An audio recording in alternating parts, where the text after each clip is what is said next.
అందరికీ నమస్కారం. 3 వరాలు. ఒకప్పుడు ఒక చిన్న రాజ్యముండేది. ఆ రాజ్యంలో ఒక పేద కట్టెల కొట్టువాడుండేవాడు. అతడు రోజూ అడవికి వెళ్ళి కట్టెలు తెచ్చి అమ్ముతూ జీవించేవాడు. చాలా నిజాయితీ గలవాడు. ఒకరోజు అడవిలో అతడికొక మహర్షి దర్శనమిచ్చాడు. ఆయన కరుణతో, "నీకిష్టమైన 3 వరాలు కోరుకో" అన్నాడు. ఆ మనిషి చాలాసేపు ఆలోచించాడు. తర్వాత ఇలా కోరుకున్నాడు.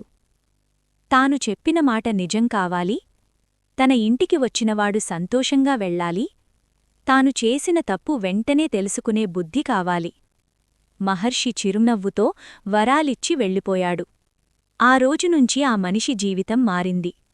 అతడు ఎక్కడున్నా నిజమే మాట్లాడేవాడు, ఎవరికీ కీడు చేయలేదు. అందుకే ప్రజలందరూ అతడిని గౌరవించసాగారు. కాలక్రమంలో రాజుకు అతని పేరు తెలిసింది.